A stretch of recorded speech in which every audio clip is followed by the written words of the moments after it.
매 주마다 우리 플랜제이 교회 성도님과 함께 드리는 이 예배가요, 얼마나 좋은지 몰라요. 여러분 안에 있는 영적 감각을 다 깨우시고요, 이곳에 임재하셔서 나에게 말씀하시는 주님의 음성을 듣고 내 영혼이 회복되어지고 쓰임받는 하나님의 군사로 일어서게 되기를 주님의 이름으로 축원드립니다. 아멘. 아멘이에요. 소리가 공간을 지배한다고 했습니다. 여러분, 주님이 함께 하심을 믿습니까? 아멘. 아멘입니다. 하나님께서 내 인생을 축복하실 줄 믿습니까? 아멘. 우리 교회가 좀 더 부흥할 줄 믿습니까? 아멘. 목포 땅 가운데 있는 다음 세대를 책임지는 교회, 우리 교회가 될 줄 여러분 믿습니까? 아멘. 아멘입니다. 우리가 믿음으로 고백한 대로 하나님의 쓰임받는 아름다운 교회, 행복한 교회, 복된 교회가 될 줄 믿으시길 바랍니다. 아멘. 예수님께서 공생의 사역을 이제 시작하시면서 가장 먼저 선포하신 메시지는 무엇일까요? 기독교의 가장 핵심 가치인 사랑해라, 또 하나님 앞에 기도해라. 예수님은 그런 말씀을 하지 않으셨어요. 예수님께서 이제 드디어 공생의 사역을 시작하시면서 가장 먼저 선하신 말씀은 무엇이었냐면 하나님의 나라가 가까이 왔다라고 말씀을 전하셨습니다. 왜 예수님께서 하나님 나라에 대해 가장 먼저 말씀하셨을까요? 하나님의 나라가 예수님의 사역의 전부였기 때문에 그렇습니다. 그렇다면 하나님의 나라는 과연 무엇일까요? 하나님의 나라, 한마디로 표현한다면 하나님이 통치하시는 나라를 하나님의 나라라고 합니다. 하나님이 통치하신다라는 말은 무슨 뜻일까요? 하나님이 왕이시다라는 거예요. 하나님이 왕인 나라, 그 나라가 바로 하나님의 나라다라는 거죠. 창세기 1장 1절 말씀에 보니까요, 태초에 하나님이 천지를 창조하시느니라 라고 성경은 시작됩니다. 여러분, 이 온 만물을 하나님께서 지으셨음을 여러분 믿으시나요? 아멘. 아멘입니다. 여러분, 하나님께서 이 세상 만물을 만드셨다면 이 세상의 왕은 누구시겠습니까? 바로 하나님이신 거예요. 그래서 이 세상, 태초에 이 세상은 어떤 세상이었다고요? 하나님의 나라였다라는 것입니다. 여러분, 최초에 인간이 살았던 에덴 동산은 어땠을까요? 여러분, 에덴 동산 상상해 보세요. 그곳에는 죽음이 없었어요. 그곳에는 어떤 죄도 없었어요.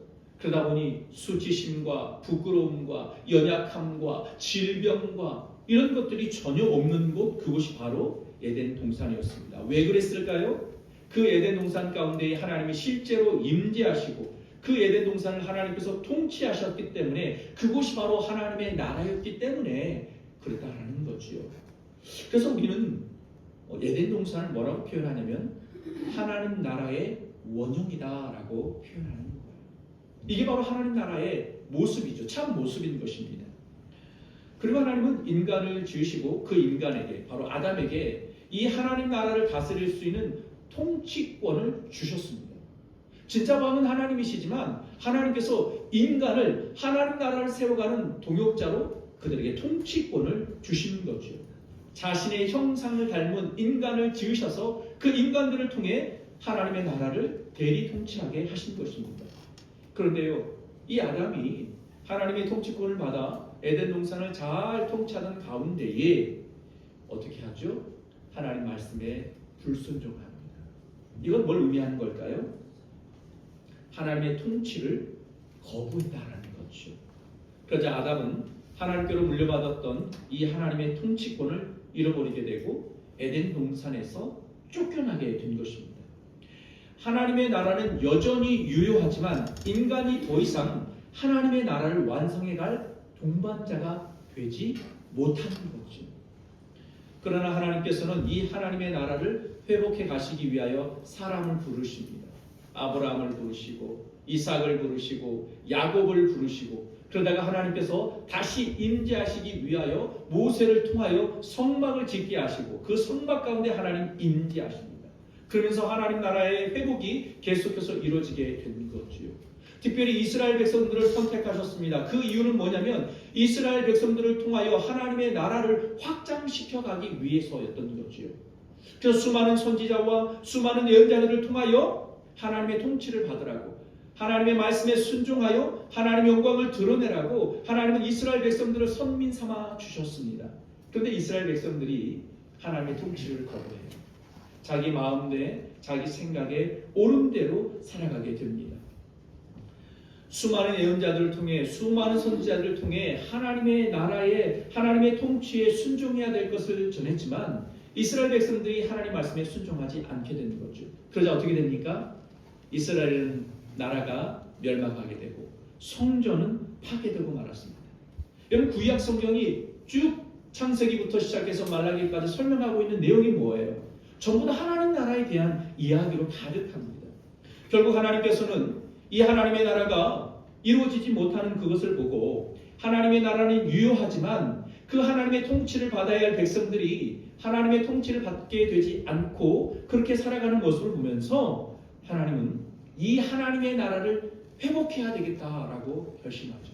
그래서 구약 성경은 하나님 나라 회복에 대한 이야기로 가득하고 결국 하나님께서는 말씀으로 이 세상을 창조하셨는데 그 말씀이신 예수님을 육신의 입을 입고 이 땅에 오게 하셨어요. 그리고 그 예수님께서 공생의 사역을 시작하시면서 하셨던 첫 마디가 뭐냐? 바로 하나님의 나라가 왔음을 선언하고 있는 거예요. 여러분 성경학자 게알더스 보스라고 하는 사람이 이 하나님의 나라를 이렇게 표현합니다. 하나님이 대항하는 세력들 가운데에 자기 주권을 초자연적으로 드러내시고 사람이 그것을 인정하게 되는 상태가 바로 하나님의 나라다라고 설명하고 있어요. 여러분 대항 세력, 여러분 하나님을 대항하는 세력들은 어떤 세력들일까요? 이런 거죠. 죄, 사탄, 죽음, 우상. 우리로 하여금 하나님께 순종하지 못하고 자꾸만 내 마음대로 하나님 아닌 다른 것을 찾게 만드는 세력, 이게 바로 대항 세력이에요. 그런데 하나님께서는 어떻게 하셨다고요? 그 모든 대항 세력, 저항 세력을 뚫고 하나님의 통치하심을 드러내셨다는 거예요. 여러분 이스라엘, 애굽에서 노예 생활하던 이스라엘 백성들을 생각해 보세요. 여러분 애굽의 백성들이 이스라엘 백성들을 억압했습니다. 여러 가지 많은 인생의 무거운 짐과 삶으로 억압했어요. 그런데 하나님 어떻게 하셨습니까? 그 모든 애굽의 억압에서 벗어날 수 있도록 10가지 재앙으로 그들을 이끌어내셨어요. 홍해 바다가 갈라지게 하셨습니다. 여리고 성벽을 무너뜨리셨어요. 하늘에서 만나와 메추라기를 주시고 죽은 자를 살려내시는 등 모든 저항 세력을 뚫고 하나님의 통치하심을 드러내셨어요. 그때마다 이스라엘 백성들은 왕이신 하나님을 찬송하며 경배했던 거죠. 여러분 하나님의 나라는 뭐냐? 하나님을 왕으로 모신 나라가 하나님의 나라예요. 하나님의 통치를 받는 나라가 하나님의 나라입니다. 그래서 하나님의 나라는 예수님을 통해 이 땅에 임하게 되었어요. 그리고 십자가와 부활을 통해 하나님의 나라가 도래에 있음을 확증하게 되었고요. 예수님의 재림을 통해 이 하나님의 나라는 완성되게 되는 거예요. 에덴 동산의 최초에 지으셨던 그 하나님 나라의 원형이 예수님께서 이 땅 가운데 다시 오심을 통하여 완벽하게 회복되게 되는 것이죠. 그럼 완성된 하나님의 나라를 우리는 뭐라고 표현합니까? 천국이라고 표현하죠. 여러분 이 천국에는요 아픔이 없어요. 질병이 없어요. 슬픔도 없습니다. 어떤 죄와 저주도 없어요. 그래서 여러분 예수님께서 행하셨던 사역들을 가만히 좀 살펴보세요. 예수님 주로 어떤 사역을 하셨습니까? 수많은 질병으로 고통 중에 있는 자들의 질병에서 노인받게 하셨습니다. 여러분 또 귀신 들린 자에게 귀신을 쫓아내시면서 완벽한 회복을 경험케 하셨어요. 심지어 죽은 자도 살려내셨습니다. 죄에 눌려있던 자가 죄에서 벗어나 자유함을 입게 되고 참 인간다운 모습으로 회복되는 것들을 우리는 신약 성경을 통해서 확인할 수 있습니다. 이게 바로 뭐예요? 예수님을 통해 이 땅에 하나님의 나라가 임하게 되었음을 보여주고 있는 거죠. 여러분 하나님의 나라가 임하게 되면 이런 일들이 우리의 삶 가운데 실제로 일어나게 됨을 여러분 믿으시길 바랍니다. 네. 그런데 여러분 우리가 이 하나님의 나라를 이야기하면서 오해하는 부분이 있어요. 여러분 예수님의 사역을 살펴보면 오병이어의 기적을 통해서 우리에게 먹을 것을 채워주셨죠. 또 풍랑이 있는 바닷가에 있을 때 풍랑을 잔잔하게 하심으로 우리 안전을 지켜주셨죠. 모든 질병에서 벗어나게 하셨습니다. 모든 억압에서 벗어나게 하셨어요. 그러다 보니까 우리가 하나님의 나라를 생각할 때 이런 오해를 합니다. 하나님의 나라가 임하면 내 필요가 채워진다라고 생각하죠. 그런데 여러분, 하나님의 나라는요, 내 소원이 이루어지는 나라가 아니에요. 여러분, 하나님의 나라가 임하게 되면 어떻게 될까요? 왕이신 하나님께 내 삶이 정렬되는 거예요. 그게 바로 하나님의 나라입니다. 내 생각과 내 욕심대로 내 마음대로 살고자 했던 내 삶이 하나님께서 원하시는 삶으로 변화되는 거예요. 그래서 하나님의 나라는 하나님이 왕이심을 고백하고 하나님의 통치하심을 받는 그 한 사람이 서 있는 곳이 바로 하나님의 나라가 되는 거예요. 이 하나님의 나라는 계속해서 확장되어 갈 것입니다. 왜요? 우리 안에 계신 성령님을 통하여 우리로 하여금 하나님 말씀에 순종케 하심으로 하나님의 나라는 점점 확장되어 갈 것이고요. 예수님의 재림을 통해 하나님의 나라는 완성되게 될 것입니다. 여러분, 우리가 하나님을 믿는다라고 말하면서 하나님의 통치와 다스림을 받지 않는다면, 예를 들어서 여전히 우리가 물질의 지배를 받고 있고 어떤 명예와 권력의 지배를 받으며 살아가고 있다면, 여러분, 그곳은 뭐예요? 하나님의 나라는 아닙니다. 여러분, 예수님을 믿고 우리가 살아가고 있지만, 여러분, 우리가 하나님 말씀에 순종하지 않는다면 그곳은 하나님의 나라가 아니에요. 여러분, 우리의 정체성은 뭐예요? 우리의 정체성은 하나님 나라 백성입니다. 하나님 나라의 시민이에요. 이 땅을 살고 있지만 이 땅에 속한 자가 아니라 천국의 시민이다라는 거예요. 그렇기 때문에 하나님의 시민으로서 우리는 어떻게 이 땅을 살아야 할까요? 하나님의 통치와 다스림을 받으며 살아가야 되는 거예요.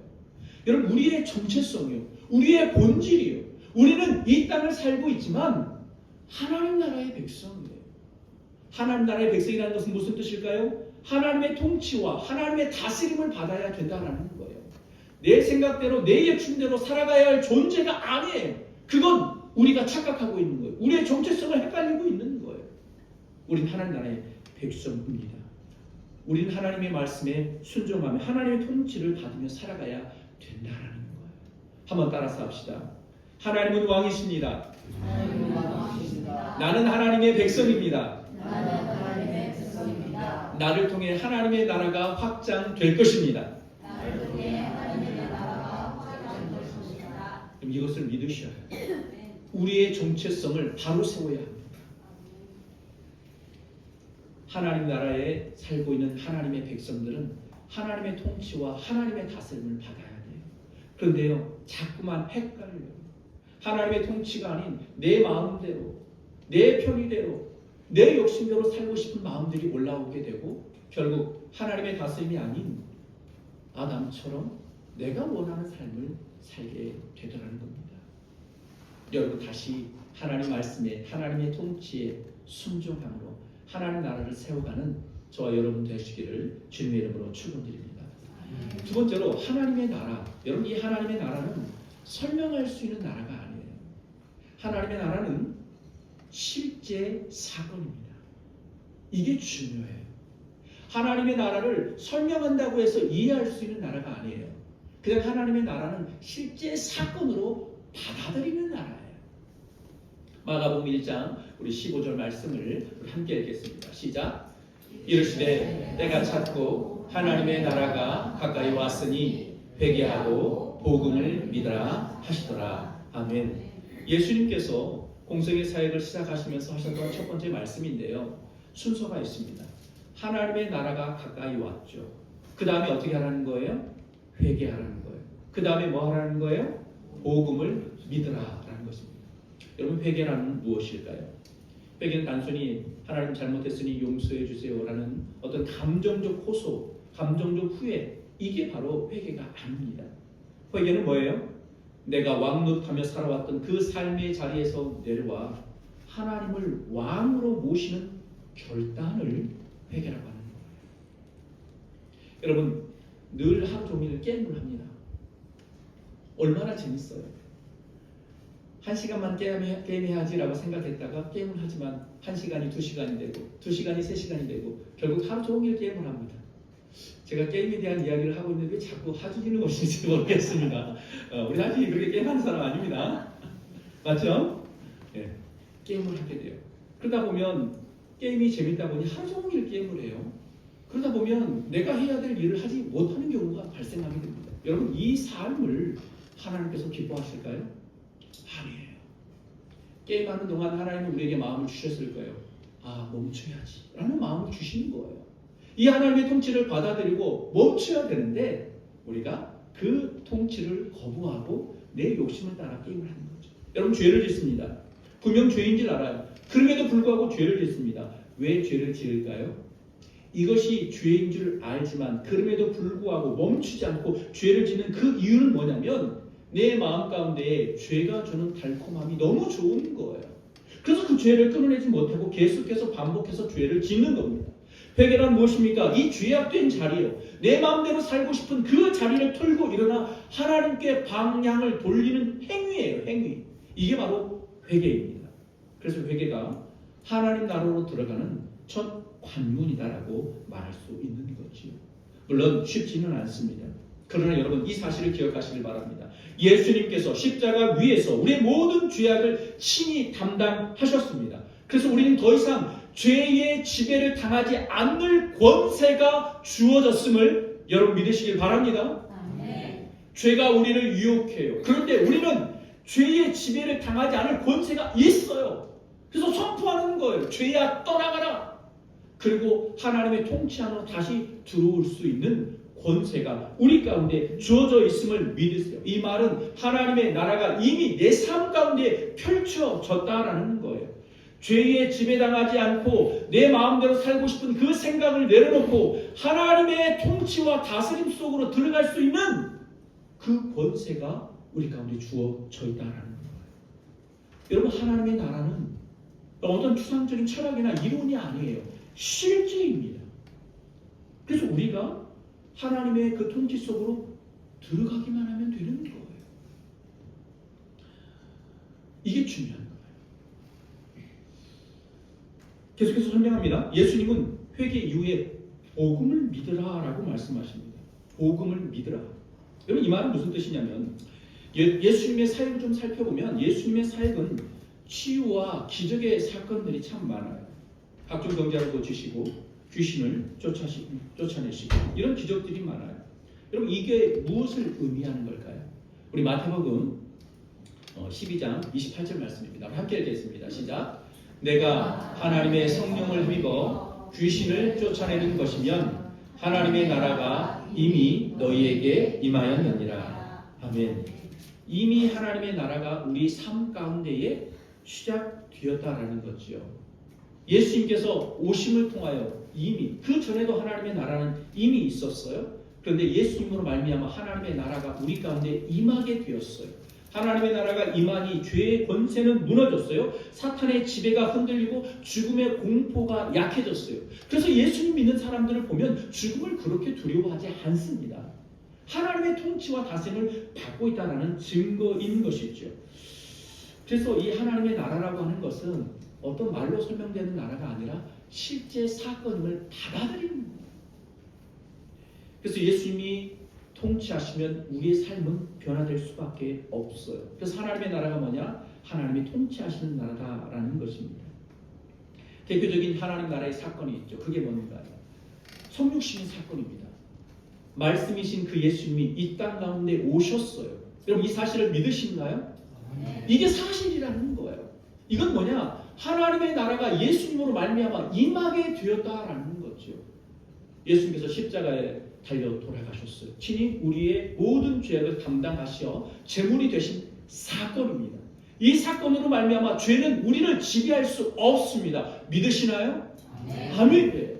그리고 예수님은 죽음의 권세를 깨뜨리고 3일 만에 부활하셨습니다. 이것 또한 사건이에요.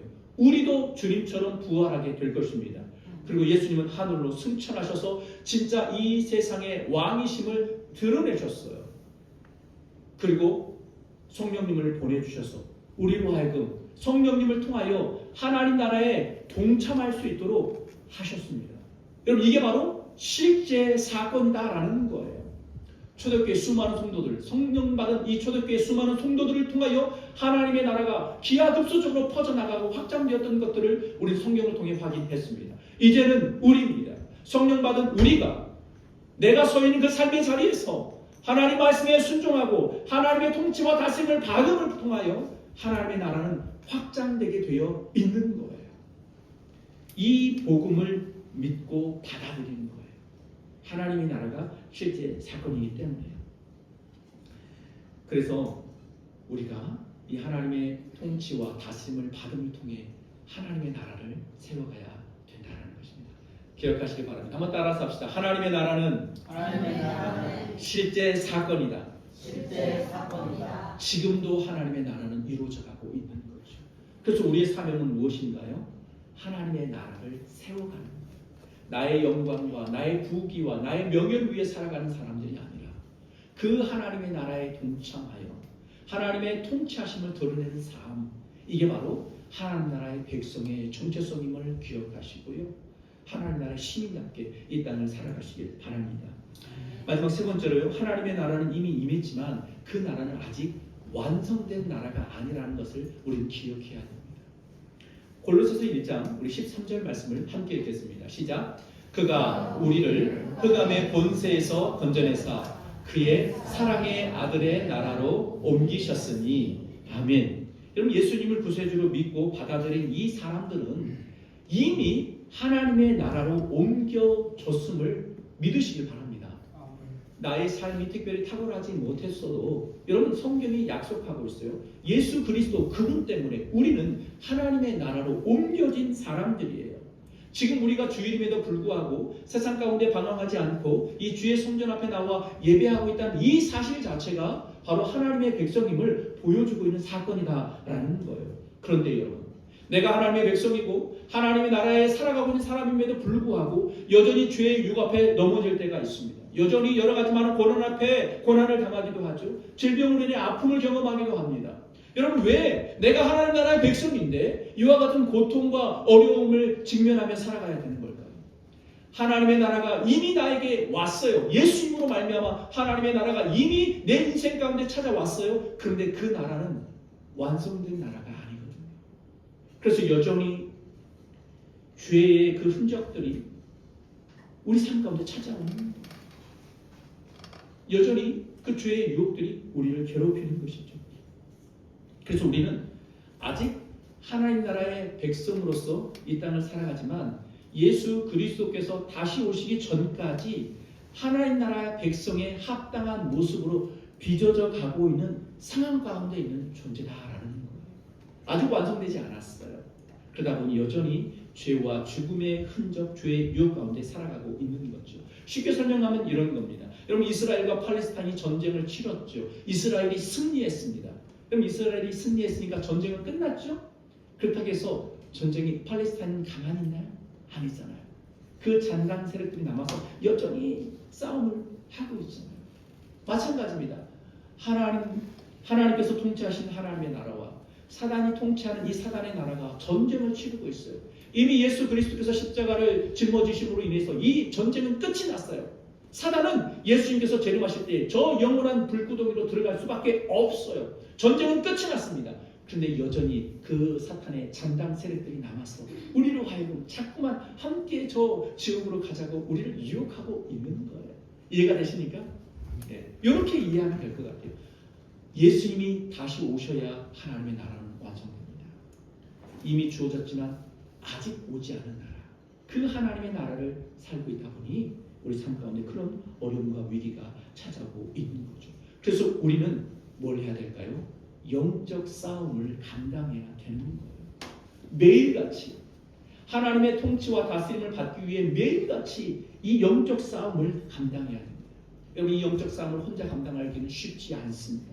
그래서 함께 모여서 감당해야 되는 거죠. 여러분 이 함께 모인 사람들, 이 모인 공동체를 우리는 뭐라고 표현할 수 있을까요? 그게 바로 교회입니다. 우리는 하나님 나라를 세워가는 한 공동체로 부름받은 사람들이다라는 거예요. 그래서 함께 모여 예배하고 함께 말씀을 보고 함께 기도를 하며 이 세상을 살아가야 하는 존재들인 것이지요. 물론 그렇다고 해서 교회가 하나님의 나라인 것은 아닙니다. 교회는 하나님의 나라를 보여주는 이정표와 같은 곳이죠. 그래서 교회는 교회 안에도 분란이 일어날 수 있잖아요. 하나님 나라는 아니에요. 그러나 하나님의 나라를 보여줘야 되는 공동체가 바로 교회입니다. 그래서 교회는 끊임없이 연약한 이웃들에게 그 하나님의 나라를 보여주기 위해 주님의 사랑을 흘려보내야 되는 거지요. 힘들더라도 어렵더라도 우리 모두가 이 하나님의 통치와 다스림을 받으며 하나님의 나라로서 이 땅을 살아가는 우리 모든 플랜제이 교회 성도님들이 되시기를 주님의 이름으로 축원드립니다. 우리 마지막으로 한 번 더 고백해 볼까요? 하나님은 왕이십니다. 하나님은 왕이십니다. 나는 하나님의 백성입니다. 나는 하나님의 백성입니다. 나를 통해 하나님의 나라가 확장될 것입니다. 나를 통해 하나님의 나라가 확장될 것입니다. 이런 분명한 정체성을 가지고 이 땅을 살아가는 우리 모두가 되시기를 주님의 이름으로 축원드립니다. 함께 기도하겠습니다.